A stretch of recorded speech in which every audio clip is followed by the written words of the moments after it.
Welcome back for another episode of Inside the Playbook, brought to you by the Sports Playbook, where we will chat to athletes and go inside their playbook to discover what makes them tick in their sporting environment. In our second episode, we will go inside the playbook of Mark Pacey. As you will come to learn, Mark is not just a triathlete that competes at a high level.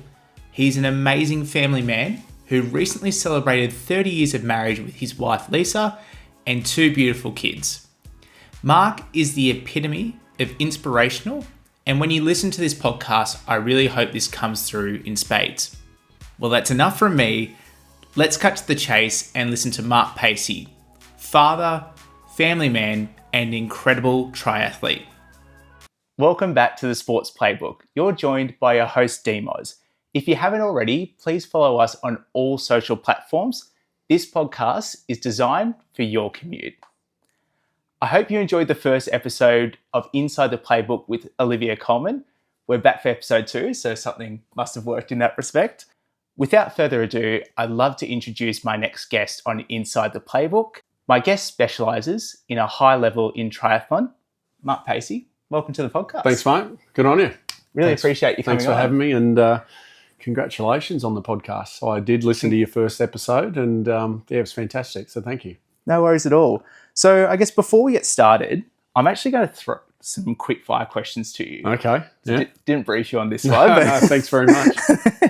But I guess it's just to give listeners a bit of a sense of who you are, what you do, and what you like. Righto. So firstly, tomato sauce, in or out of the fridge? In the fridge. In the fridge, very nice. Summer or winter? Summer. Yeah. No question. Yeah, I feel like that's definitely a vibe. Cats or dogs? Dogs. Yep. 100%. One was just barking before, but it's quietened down a little bit. Yeah. Sleep in or an arvo nap? Definitely no sleep in. And I don't mind an afternoon nap. Yeah, afternoon nap for sure. Yeah, nice. And then very much in your field, swim, bike or run? Preference? Yeah. That's a really hard question because I love them all. Yeah. I'm gonna say I love the bike. Yeah. Yeah. I feel like you're pretty good at that one. Well, yeah, I it's surprising actually because I haven't always loved the bike. So, really? but I do now. So yeah. Why haven't you? I always thought it was the hardest thing. You know, and it probably goes right back to to my childhood because I was always a swimmer and a runner. Yeah. But I never got on the bike. I mean, we rode bikes and things, but but when I jumped into triathlon, the bike was always the hardest. But now it seems like it's one of my strengths. So, I love the bike. Yeah, nice. Yeah. And you touched on your childhood there, which I think is just a perfect segue. Right. I'd love to get to know a bit more about you. I was lucky enough to meet you, I'd say 14 or 15 years ago. Yeah. But I don't really know much about your childhood, your upbringing. So would you be able to share some insight into like what that was for you and where you grew up? Yeah, sure. I'm a Sydney born and bred. Family, mum and dad are both teachers. Brother and sister, so they're both younger than me. But had a great childhood. We pretty close family. We did a lot of things, together, different holidays and things like that. But I guess the work ethic was really high in our family from mum and dad. They sort of set that standard, I guess. But I mean, from a child, I loved just getting into sports, you know, and a lot of team sports. I mean, even in the area where I grew up, we had, this is a bloody long time ago, right? But we had, I reckon, 6-7 families in our street where we all just used to, and all around the same ages, guys and girls. And we used to, converge in the middle of the street for cricket, for, rugby league, for playing golf. We did everything outdoors. Yeah. We used to go from one person's place to another for a swim, for a sandwich, and we'd just go from one day to another, and eat up all the food in each of the house. It was good fun. And, we had a ball. But, I mean, a lot of my childhood was around sport. So, growing up, it was, doing any sport that I possibly could. I loved school.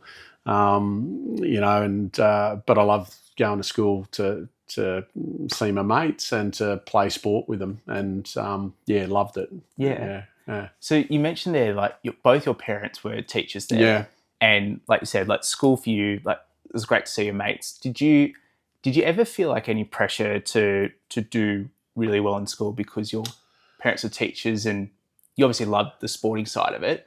Did you ever feel any pressure to perform academically, or did your parents let you kind of do what you wanted to do with sport? No, they were really supportive. My mum, in particular, was really supportive of my sport, and drove us around everywhere. My brother and my sister. So no. I don't think there was any pressure to do well academically.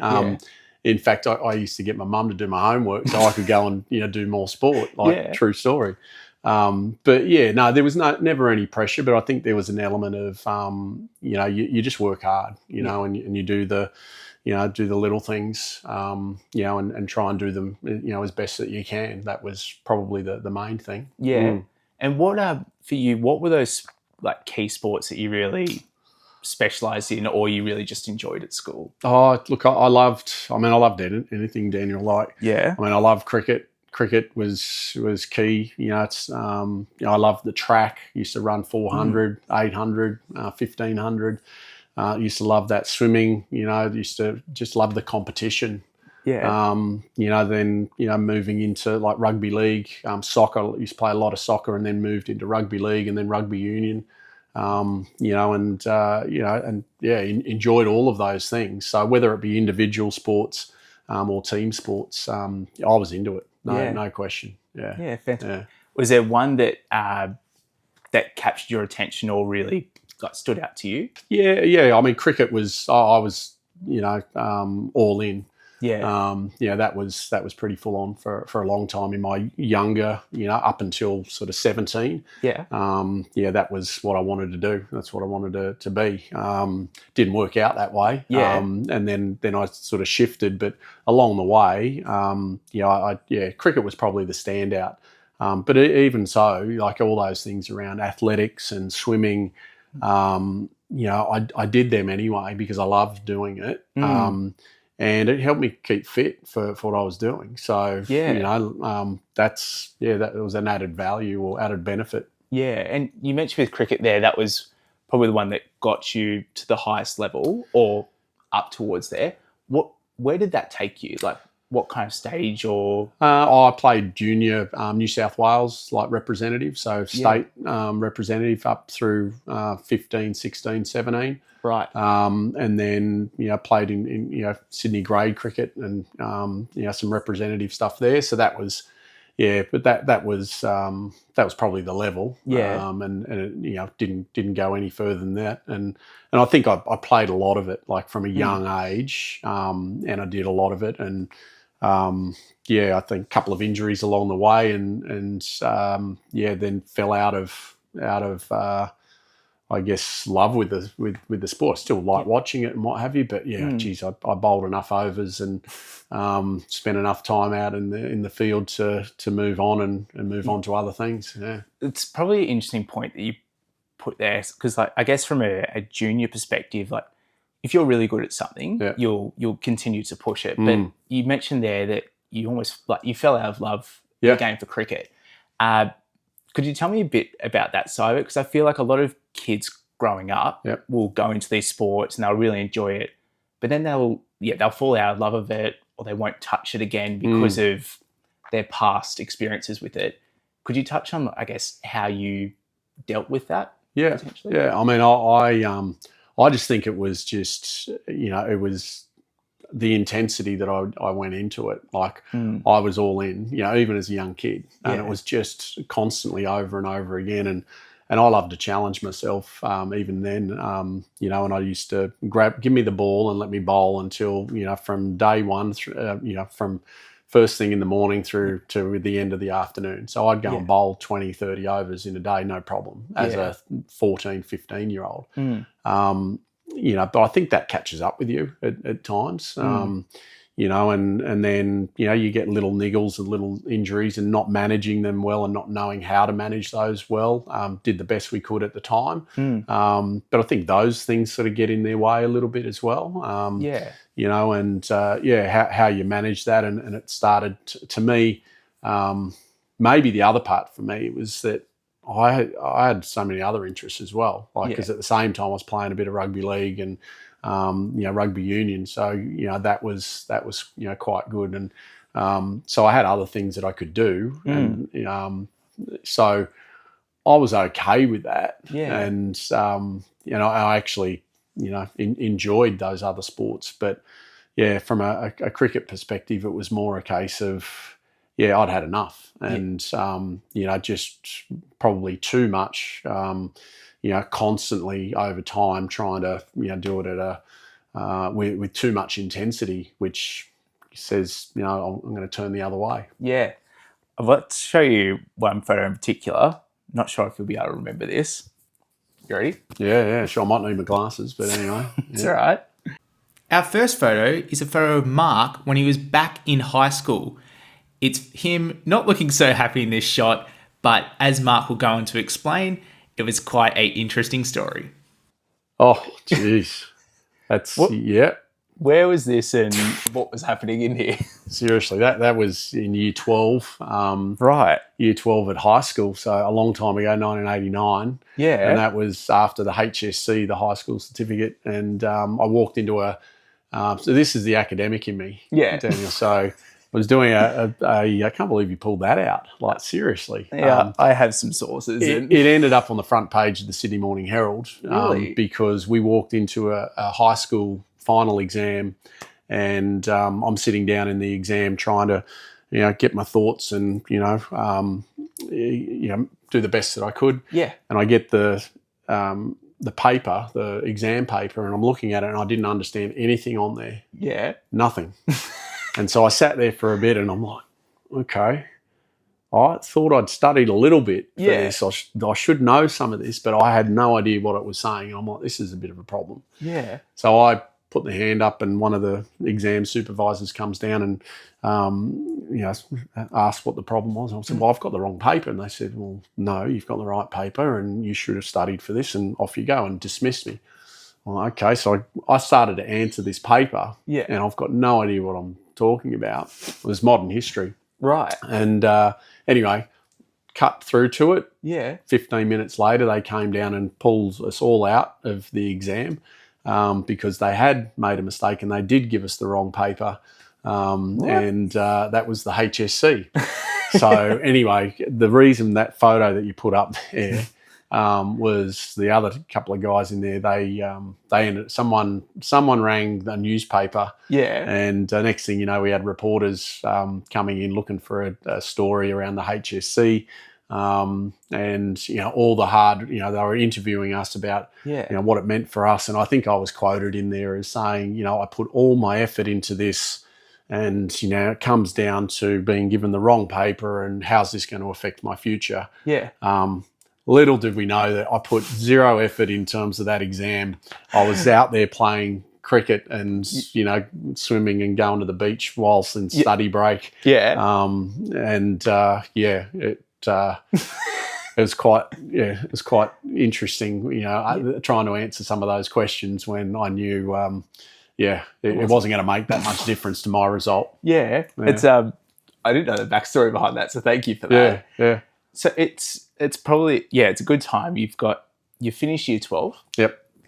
You've obviously participated in cricket at a very high level, representing state. I guess what was next for you? Like where did your life next take you to at this point? Yeah, I mean, it took me into a number of different areas, in and around, I guess, career and or lack thereof at the time. So, I didn't know what I wanted to do.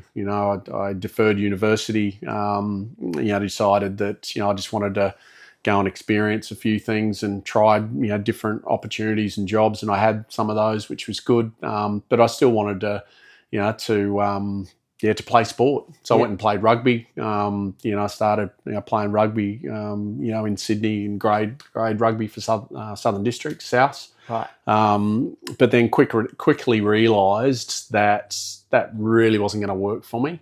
Okay. But I loved keeping fit, and I loved, testing myself. I always I loved that aspect of the rugby and the training, and I'd train hard. Anyhow, that ended up leading into trying my first triathlon. Yeah. Right. Back in 1991, I think it was, or 1990. And the Nike series in Kurnell here in Sydney. Yeah. I ended up doing triathlon for a little bit, and I loved it. Enjoyed it. Got fit from doing it. Whilst I was trying different jobs and figuring my way through as to what I was going to do. So yeah. It sort of kicked me into the triathlon side of things reasonably early. What I mean, I'm lucky to experience what triathlon is like now.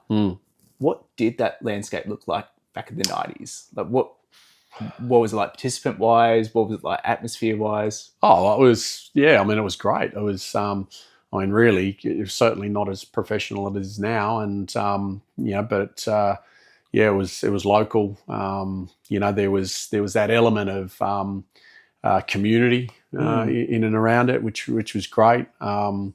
It was, just a whole lot of people who were, trying this sport that I think was reasonably new. Yeah. And it was organised, as best they could from a volunteer, perspective, that put races on to bring people together and test themselves. Yeah. But I think for me, and I think a lot of people back then in I'm going to say the early 90s, late 80s, was that feeling in our sport was around, the Hawaii Ironman triathlon. Yeah. On a Saturday afternoon, watching Channel 9 Wide World of Sports and seeing this, grueling one-day event in the lava fields of Hawaii. And I think it was certainly, up there as the holy grail, if you like. Yeah. And I think it still is. We'll definitely get to that point. Yeah, sure. It's a really pivotal point for you, and I think it really pinpointed, like, you've had that break from triathlon, and then as people eventually find out, you represented Australia on that world stage. Like that's a incredible achievement, to say the very least. Yeah, thank you. That's right. And so you've done a bit of triathlon in the 90s. Yep. You said you had a bit of a break. Yeah, I did. Yeah. How long was that break? When did you... From doing the triathlons then to kicking it up again? Yeah. About 14 years. Yeah, okay. Yeah. So it was, there's a big gap in there, and that's where, some of the best things, obviously, for me, happened in that time, where take out, different jobs and things like that, and I found my way. Yeah. That was when, I got married. We had... and Lisa and I, we just racked up 30 years of marriage now, just last year. We had two fantastic kids, within that time as well. And I was dabbling in, a little bit more sport, was a little bit challenged, but I was playing a bit of OzTag. Yeah, okay. Just socially with a bunch of mates, and it was fantastic. Loved it and did it a reasonable amount. But it was all really starting to get a bit serious around, what's my responsibility, and what did we want to do? What did Lisa and I want to do and achieve, career wise and personally, and what we wanted to set up. So I probably had to start thinking about what was the roles the jobs that I wanted to do, the career that I wanted to set myself. Yeah. Yeah. It's, you mentioned there raising a family, and I think raising a family, obviously I haven't had that experience yet, but I'm sure it draws a lot of attention away from, I guess, your personal goals and everything else, but you look at it from a bigger perspective. Yep. Like you have two amazing kids who we're lucky to be friends with now. Yep. It opens up a new perspective for you, doesn't it? Experiencing that family life. Yes. And you're obviously into that sporting side of things, but could you explain what it's like just to, I guess, have a family of your own, just very simply put? It's prioritization, I think. You start to probably be more selfish in the decisions that you make and then start to think, okay, well, what is it that I want to create? What's the environment I want to be able to create for our family unit? And that shifts your priorities. And that's literally what Lisa and I both did, across that period. And and that's, I mean, I love doing that, I love sort of looking at it and going, well, okay, well, in the planning in and around it, and experiences, that we had. So yeah, it just changes your priorities, and for me, the better, because it allowed me to think about who I wanted to be, as a father, as a role model, and what are the things that I wanted my kids, to be able to look at me and think that, hey, they can be proud of what I do. So I think it shifts priorities. Yeah, definitely. And when during this period you're talking about shifting priorities and understanding like when's the right time to pick things up, and kind of like listening to cues, I think that's also a huge thing. When did you start to go, like triathlon started to like ring in the back of your mind, or it started to come to the forefront a bit more? Yeah, it's interesting actually, because I reckon I got unfit. Really? Yeah. Absolutely. I know I got unfit. So I started a corporate role, in sales. Yeah. There was a fair bit of travel. Right. There was dinners out. There was this, and I think and again, I was trying to create a future in the corporate side of things. Yeah. And I got unfit. Like, simple as that, because things just dropped off a little bit, and wasn't able to do. I probably made choices that didn't prioritise that. Yeah. It got sort of pushed to the side a little bit. I'd always do something, but what really drove me back into triathlon was the fact that, hey, hang on, I've still got this burning, sort of desire to compete, and then how can I do that on my terms, and how can I do that in fitting around our family and our family goals and what we wanted to do there? Yeah. And then it really came back to it to say, well, actually, you know what? I can choose how I train, when I train, and where I compete. If in the sport of triathlon, which I've touched on and I enjoyed, and I thought, well, I'd like to go back to it. Yeah. But I can do that whilst, fitting it in around our family and our commitments there.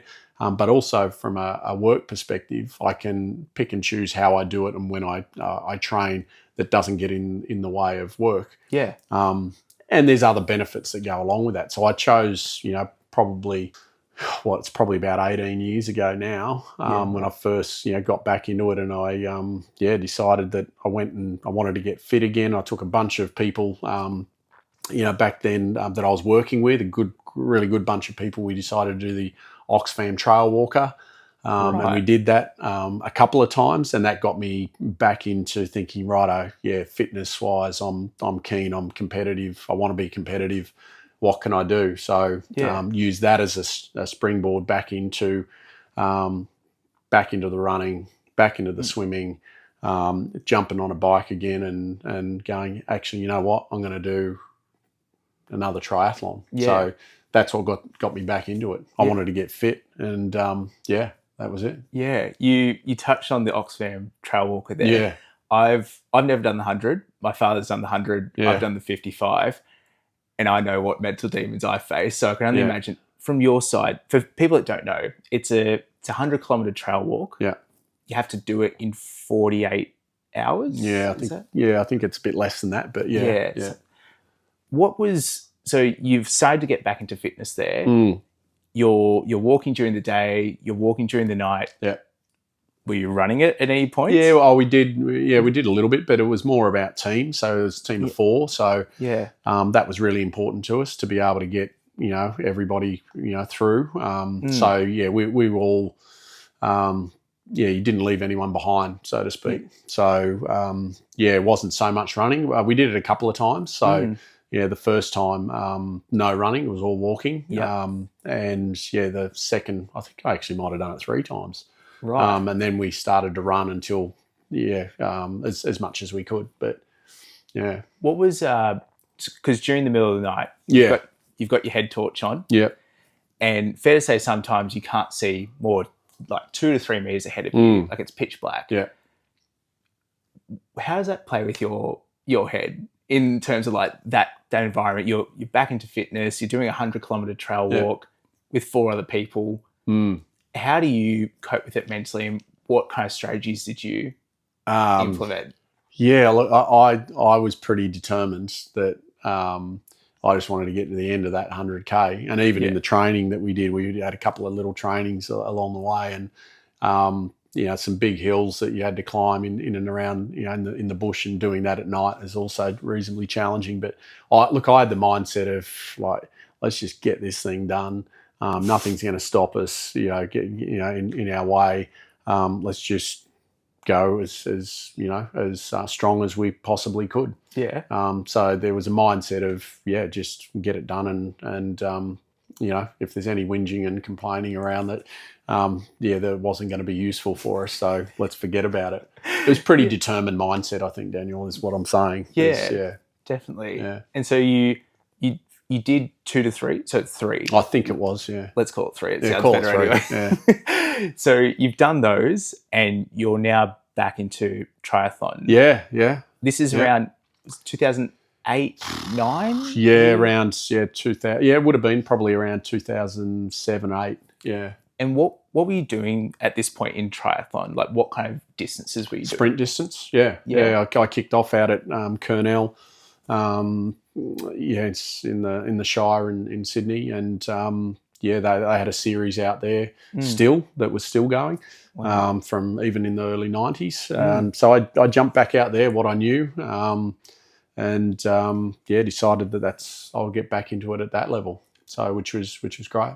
How did you go in those early races? Did you feel like you picked up where you left off? No, I didn't. No. I think it took a little bit of getting used to again. So I was fairly apprehensive, if I'm perfectly honest. Like it wasn't. I was nervous, right? About getting back into it.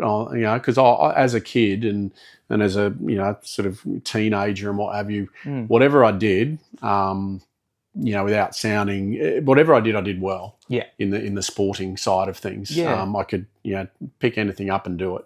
Yeah.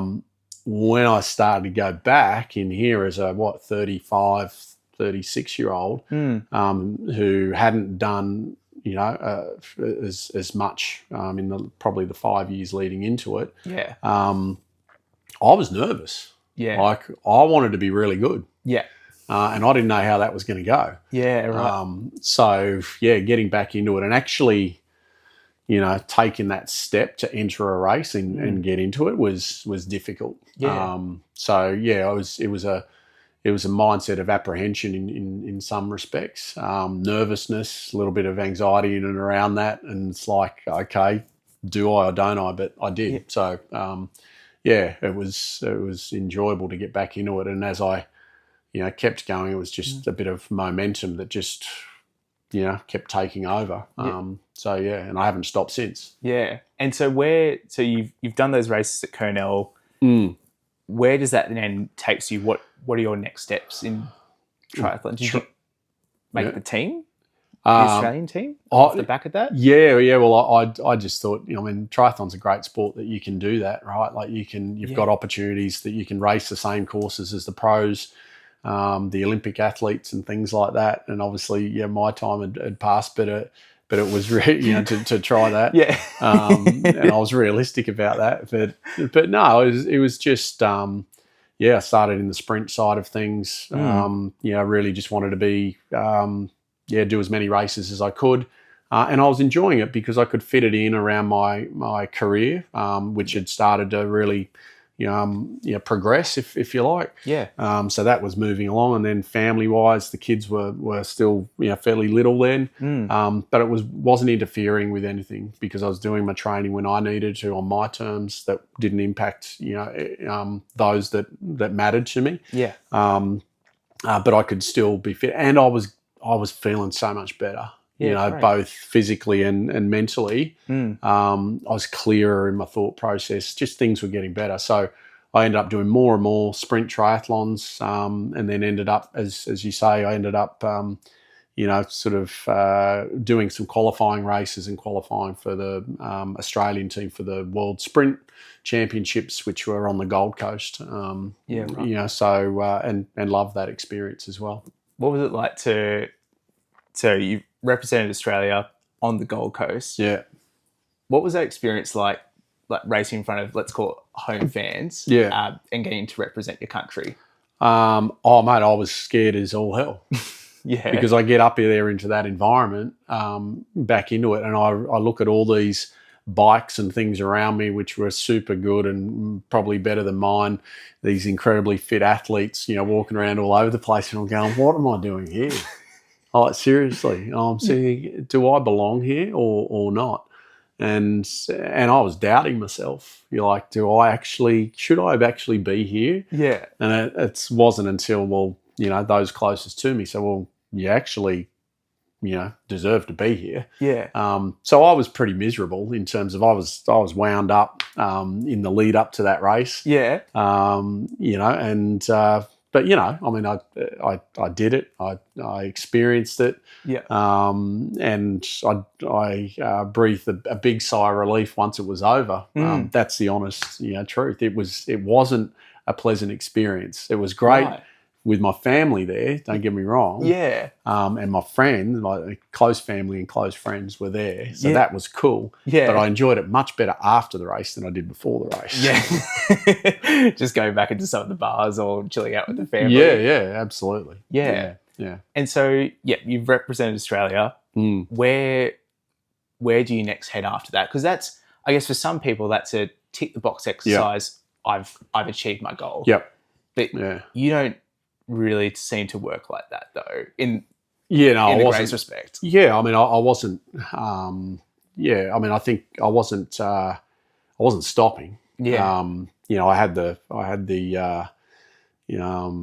bug, the triathlon bug. It sort of hooked me right in, and I was loving everything about the sport. And as I've said, but for me, the one thing that was really in my mind is Ironman. And I wanted to do an Ironman because to me, I go back to the Channel 9 Saturday afternoon Hawaii Ironman. The images, like, I used to be glued to it and watching it. Yeah. And to me, it was not necessarily Hawaii, but it was do an Ironman. Like, to me, it just seemed like the ultimate test of endurance in a one-day sport.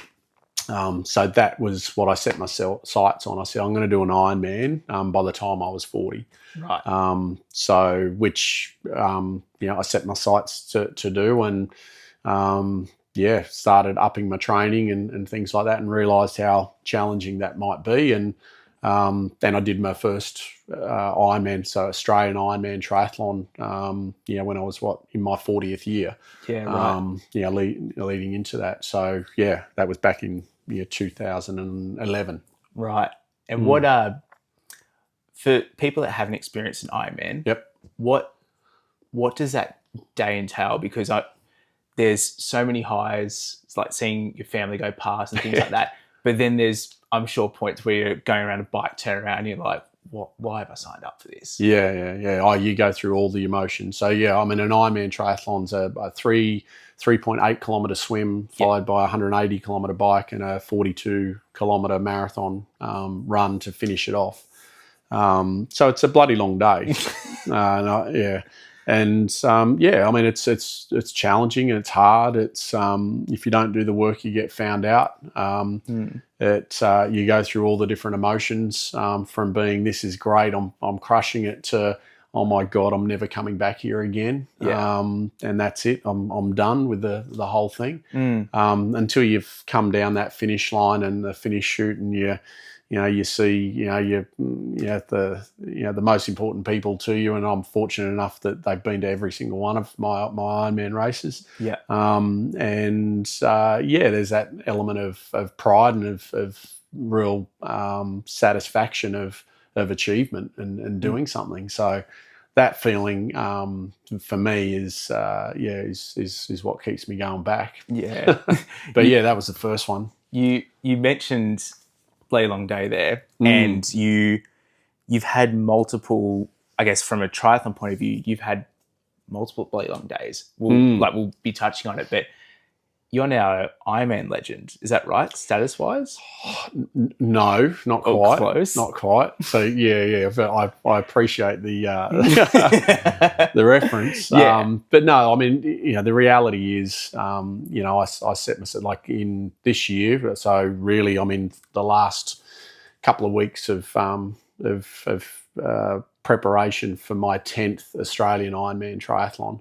So once you complete 10 Ironmans, in the one place, so Australian Ironman, then you are awarded legend status. So that's what I'm aiming for. And I didn't set out to do that from the very first one that I did, but it soon became that little achievement that I wanted to make a reality, and I'm a few weeks off making that happen. That is part A of Mark Pacey's Inside the Playbook. Tune in to part B of Mark's episode. Mark will go on to explain his Hawaii Kona Ironman experience, talk about the bloody long day, and his involvement with the Kids Cancer Project. So what are you waiting for? Tune in to part B and get to know more of Mark's playbook.